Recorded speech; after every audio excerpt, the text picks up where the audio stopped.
everyone, and welcome back to Dealer Synergy's Webinar Wednesdays. My name is Shawnee Houlihan, and as always, I'll be your moderator today. This week, Joe Calla, General Manager of Dealer Synergy, is back and will be presenting his webinar, Questions Are Vital to the Deal, Wouldn't You Agree? Before we get started, I just want to remind you that if you have any questions, make sure to send them to us through the questions feature located on your screen, and Joe will answer them at the end of the presentation.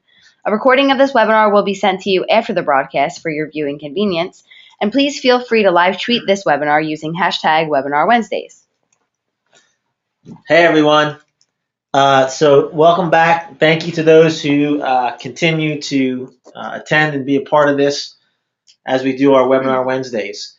Last week, hope that you were able to take what we had put out there and implement it to those who did attend that. If you did not attend it, again, if you go to YouTube, you can go ahead and search that out and just type in Webinar Wednesdays Dealer Synergy, and you'll be able to see the different episodes. Or you could even email me, and I will actually email you the links to the previous 5 episodes, so you can be able to catch up and see what's out there. Some great content. Okay. So what we're going to talk about today is, again, questions. They are vital to the deal. Wouldn't you agree? And, you know, it's just, unfortunately, I can't help ask questions. It's just the sales rep in me, and being a part of the auto industry, you know, asking questions, it's definitely vital to what we do. So what we're going to look at is how, or what you're going to take away from this session. The first thing is understanding the importance of questions, because it is important to utilize these questions and questions by themselves when you're working a deal or talking to a client. Okay, next thing you're going to take away is the strategy behind the questions that are asked. All right, and then third, the dumbest question ever. We're going to look at that. All right, so now what we're going to do is we're going to open up with questions. Just kidding. Okay, so we're going to go ahead and move on to the next slide here. So I had to put that in there. So, all right, so questions. What is the purpose behind them? And I just, you know, when I put together my notes for this, I sit down with Shawnee, and we go through this, and it's just, this is the answer Shawnee came up with. It's great. Questions. What's the purpose behind them? To find an answer, right? So that's simply put, to find an answer. And we were able to discover that. So I think we can just wrap this webinar up and we can move on. And that's pretty much nailing it down. But now we're going to go a little deeper, all right? Questions, the purpose behind them is simply to find an answer. And we need to understand that in our positions and what we do, trying to, you know, match up transportation needs to our clients, we do need to understand the answers to the questions that are going to help give us information so that we can discover how to properly help our clients out.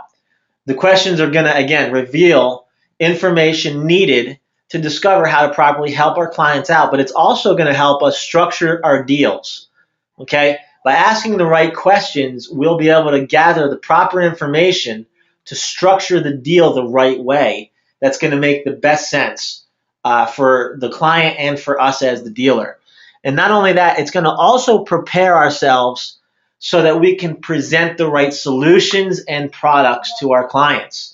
So one of the things I think that I've noticed being in the business for the short time that I have been in the business is many times people land people on the wrong product or the wrong solution simply because they haven't asked the right questions or haven't asked enough questions to gather enough information. So we've got to remember that questions are going to always give us and reveal to us the information needed to discover these different things. So the importance of questions. Let's just look at this, okay? Why are questions so important to the sales and phone process? Okay? Because he or she who asks the questions controls the conversation, right? He or she who asks the questions controls the conversations. Wouldn't you agree with that? And so, you know, questions create a dialogue. And so in order for us to succeed in sales, it's more than just us talking. I get it. My wife always tells me I've got the gift of gab, and most people who are in sales, they do have the gift of gab. You can take me, and I'm sure like those who are listening, you can probably, if you're in the auto industry, just get dropped into a room of people you don't even know. Next thing you know, you're handing out cards, you're meeting people. You think that you're walking away with conversations that just happen. It seems like they just happen naturally. It's not even hard to go ahead and begin a conversation and ask questions about a person to find out about them. It's like built in with many of us who are in this industry. So while in a conversation, whether on the phone, in person, or even through a text or even an email, questions engage the client and shows your interest in their wants, wishes, and their expectations. Now I'm going to say it again. So while you're in a conversation, whether you're on the phone or you're in person or even just through a text message or an email, questions will engage that client or the person, whoever it is, and shows that you're interested in their wants, in their wishes, and in their expectations. Okay, because at the end of the day, people want to believe or feel like you are interested in what they want or what they wish to have or what they expect. It's very important to understand that, because if they don't feel that, and I say this all the time when I'm talking to my dealers, at the end of the day, people may never remember every word you say, but they will definitely remember how you made them feel in the conversation or interaction that you have with them. So it's important to make sure that the feeling is leaving them with knowing that they feel like you're interested in their wants, their wishes, and their expectations. Okay? So many times people come into a dealership, and this is true, we all know this.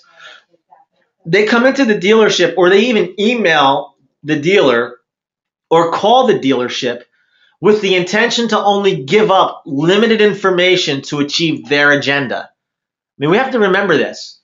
We have to remember, especially when we're dealers that are dealing with scripts, and we are scripted when people are calling in. See, when we call somebody out, it's a little bit more easier for us to stay on a script, because we're taking that proactive approach to engage a conversation. So we're trying to control that from the start. We're calling out, we're calling them.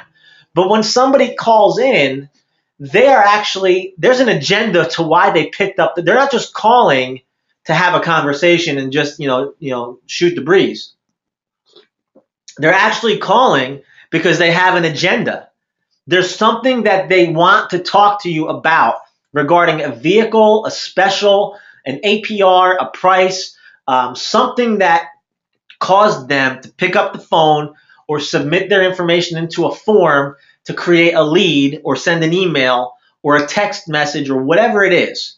So we have to remember this, that people have their own agendas, and they're going to only give up limited information. The only way you're going to gather information is to be able to have the ability to ask, the courage enough to ask the questions, and then make sure you're asking the right questions as well. Remember this, questions allow you the opportunity to gather information that may have otherwise been withheld. Okay? Questions allow you the opportunity to gather information that may have otherwise been withheld. So, thinking is not driven by answers, but rather by questions. I want you to remember this. Thinking is not driven by answers, but by questions. Our goal is to get the clients thinking and to actively engage them into our process.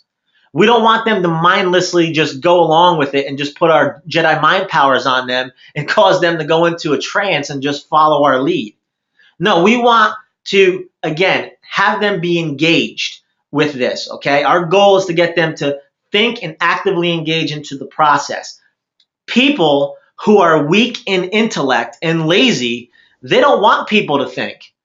Many old school mentality car people, they want to just keep talking and hope that the person doesn't catch on and they just keep on going forward. They don't want them to engage. They don't want to ask too many questions. They want to just keep, making statements and just keep, pushing people into, into a deal.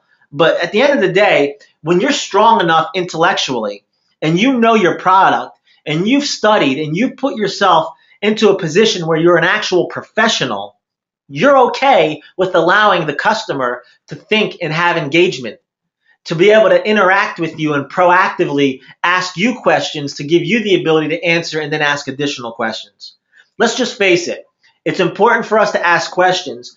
And when we ask a customer a question, most likely they're going to answer us. Because if they don't, it's just straight up rude to not answer a question that someone has asked.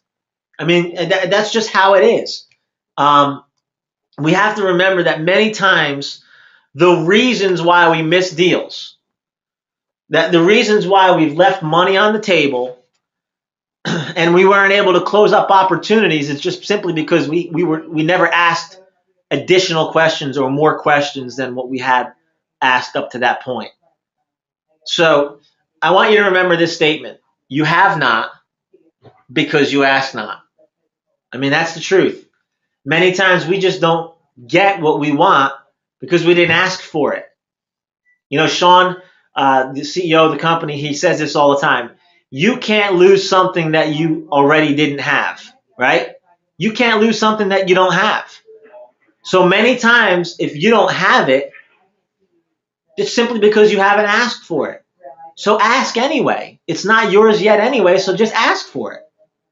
Again, so the first thing, that's what we went through here, is we talked about the importance of questions in the sales and phone process. Next, we're going to look at identifying the strategy behind the questions that are asked. Okay, so what questions do we need to ask in order to pace the conversation and identify the customer's wants, wishes, and expectations?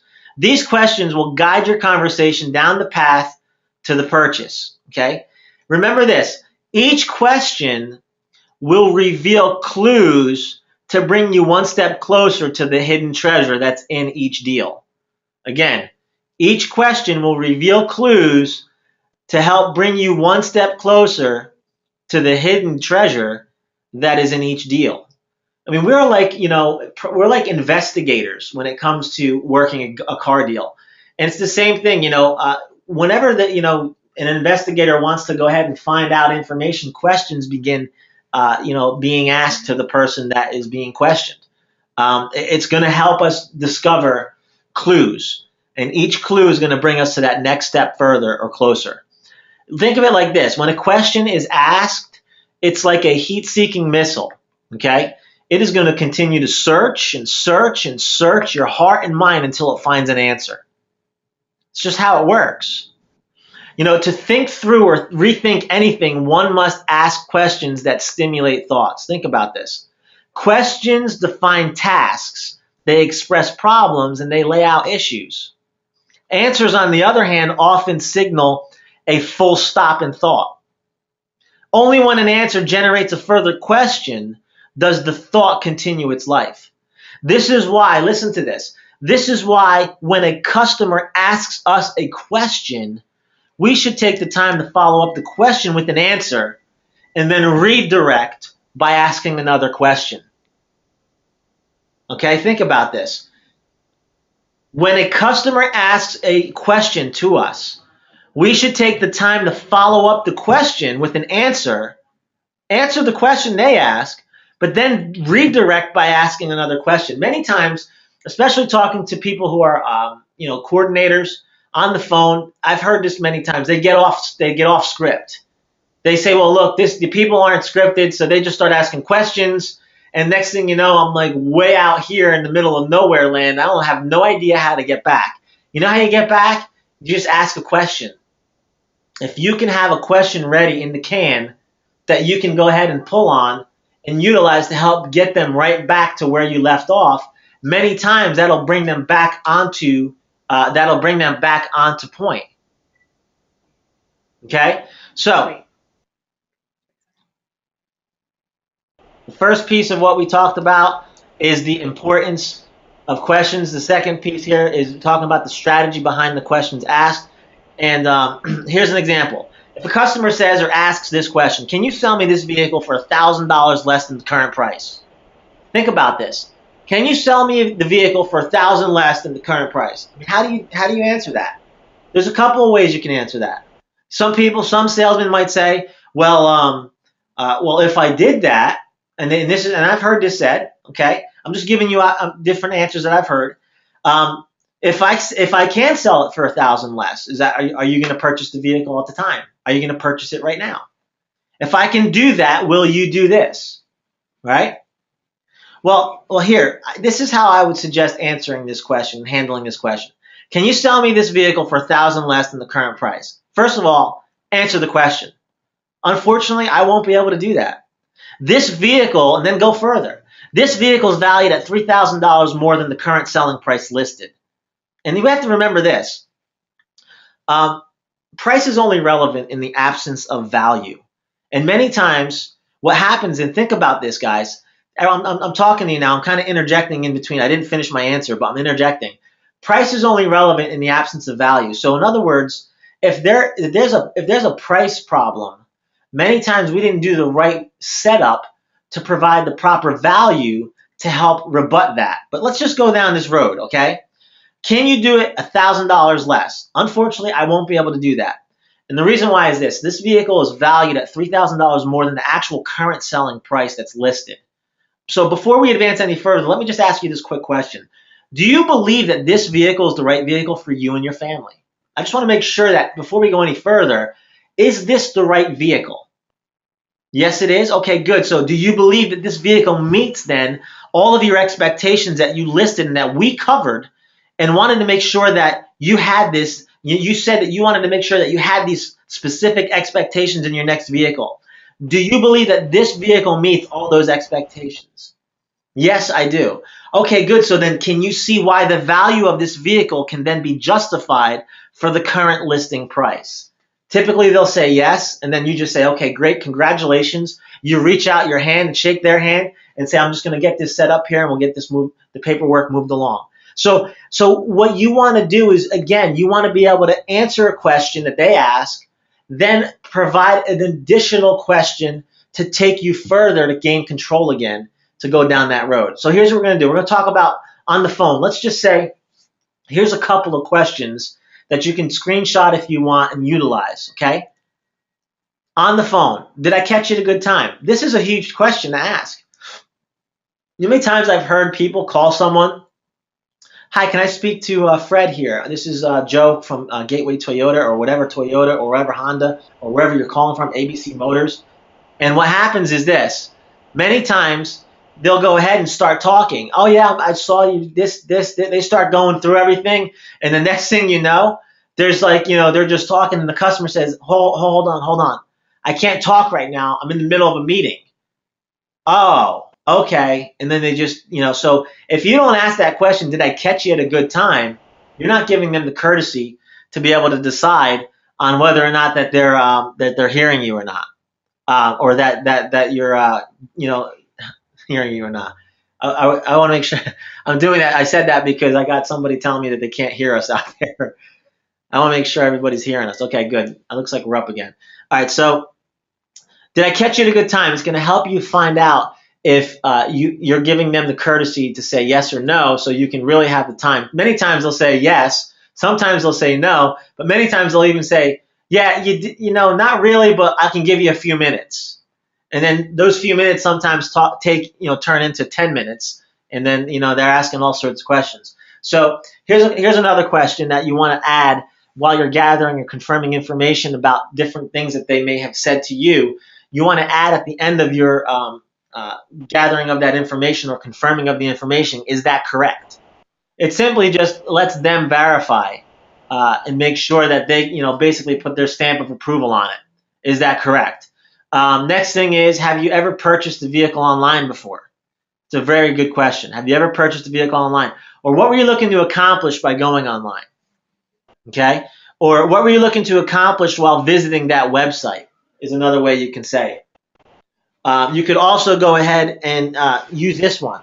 After they tell you what that most important thing is, um, what's the most important thing that you must have in the vehicle? They tell you, then you say this question. Well, why is that?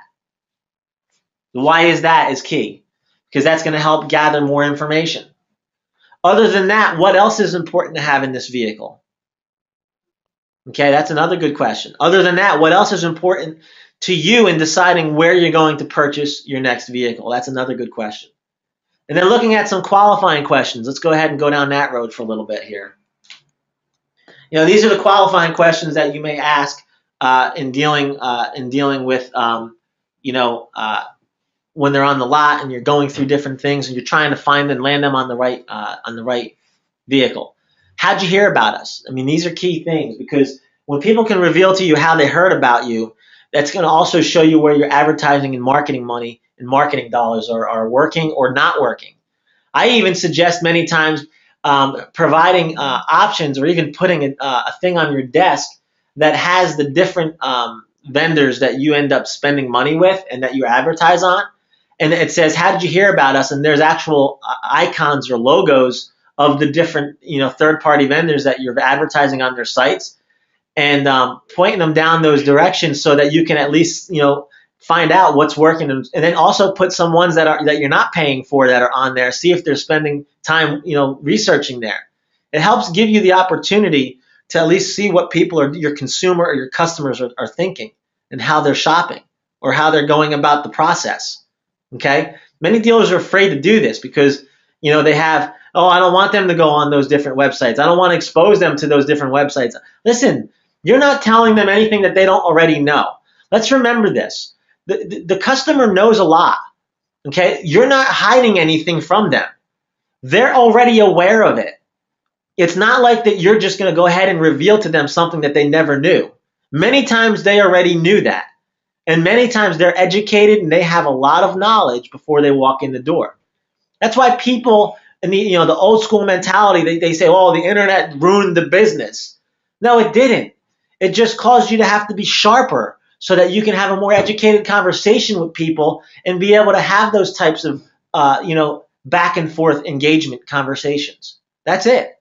It's not that it made it worse. It's just you just have to figure out now how to stay on top of your game. You can't be as lazy and not work and put your effort in. You have to stay sharp. So another question that we see here is what's the most important thing you must have in this vehicle? Why is that? Other than that, what else is important to have in this vehicle? We go down the road here. What is it that you currently do not have in your vehicle that you'd like to have in your next purchase? A 2-door or a 4-door. Lighter tones, darker tones. Two-wheel drive, 4-wheel drive, all-wheel drive. Will you be replacing your current vehicle? These are all questions that you can ask when you're in the deal. Okay? When you're in the deal, is this the right vehicle for you and your family?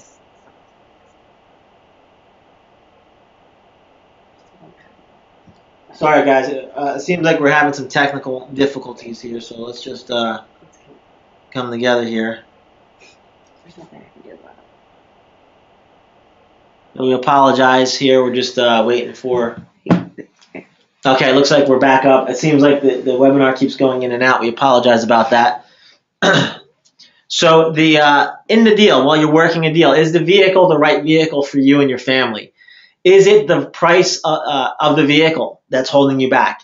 When you're working the deal, many times, people still use the Foursquare, and they'll use that Foursquare. They'll use different, things that show the selling price. They can work through payment price. They can work through leasing options. They can work through showing money down. They can work through showing, the trade value. And so they'll go through each one of them. The person may object to the entire thing and say, well, thanks, I appreciate it. We'll go ahead and home and think about it, and we'll let you know.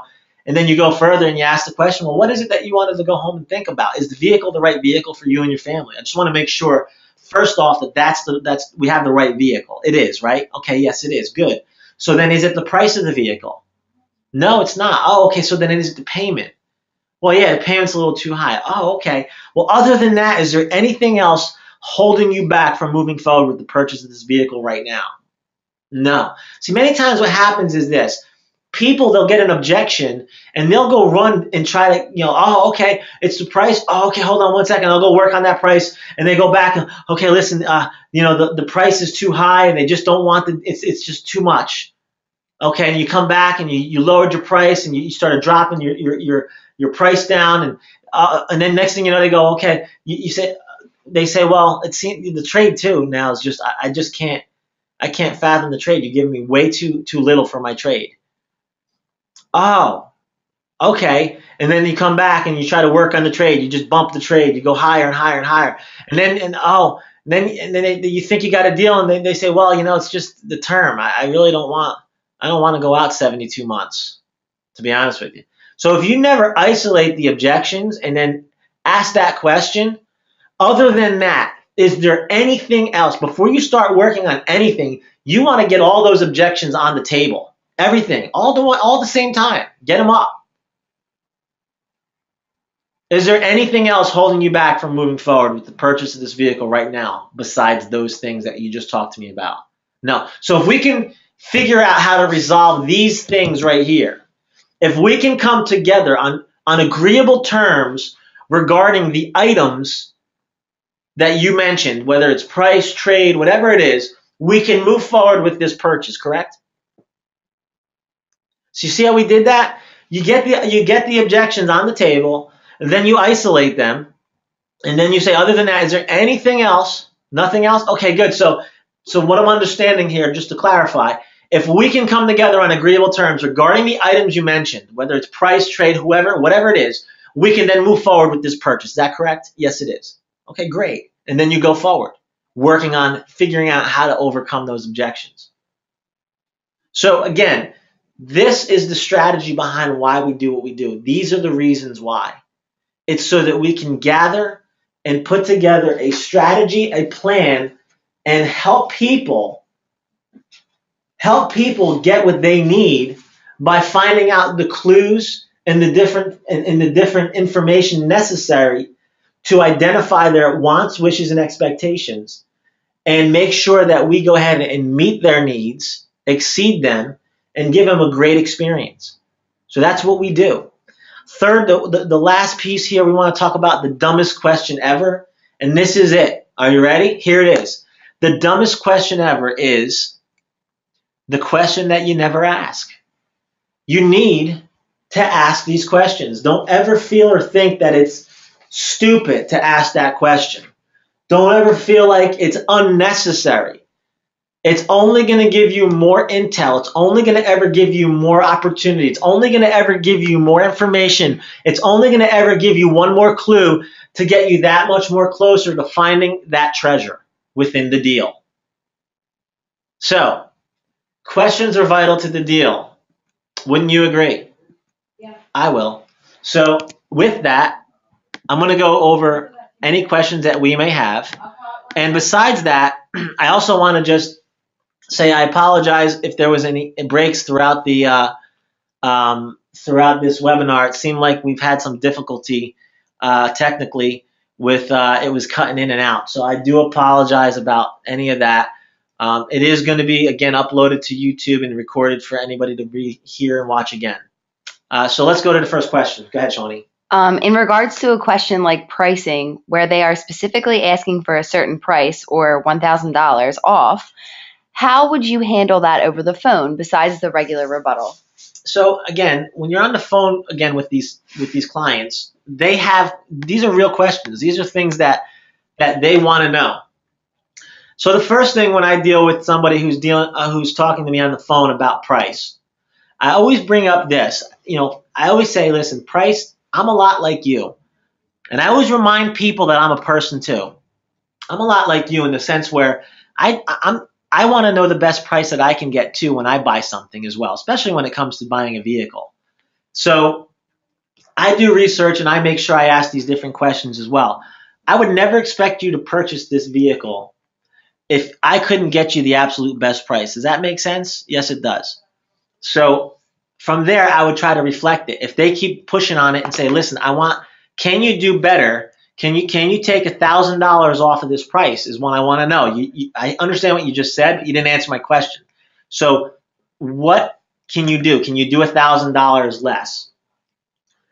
I would also say, here's the deal. When it comes to price, it's the easiest part of my job. And I'm not going to miss this deal. If I can do $1,000, I'm telling you right now, I won't miss that deal. I will never lose the deal through the opportunity for me to do a price that's doable.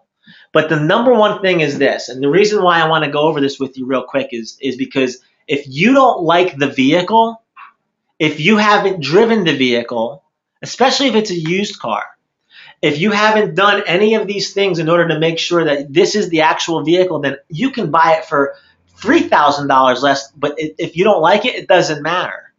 So the most important thing regarding this is that we want to make sure that you drive the vehicle, like the vehicle. And like I said, I'm not worried about what you just said to me regarding the $1,000 price.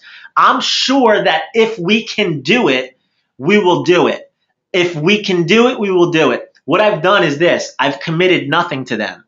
I just told them I'm sure that if we can, we will do it. I'm not making it an issue. I'm just telling them that it's something that's a possibility.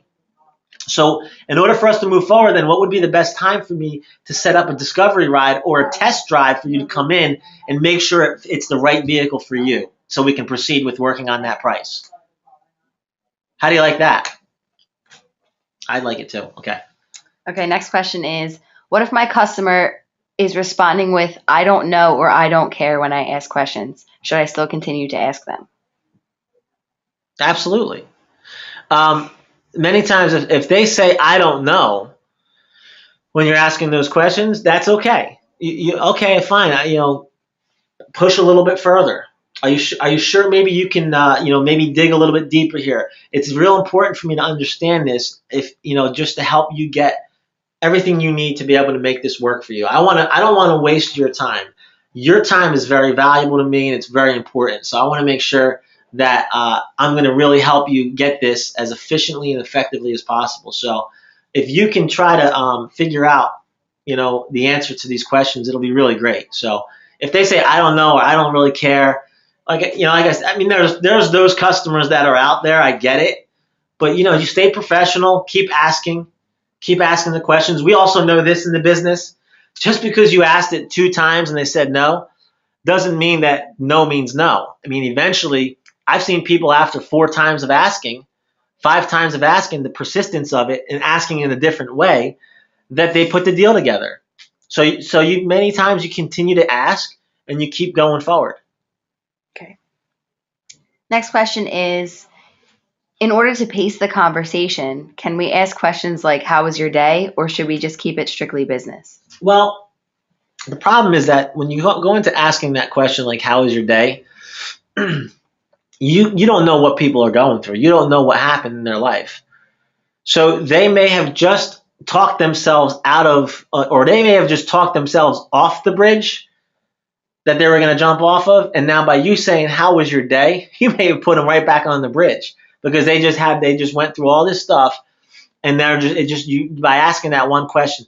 So we train our people not to ask that question simply because it stays away from interacting at that point, in where we are. I get it. I understand there's building rapport.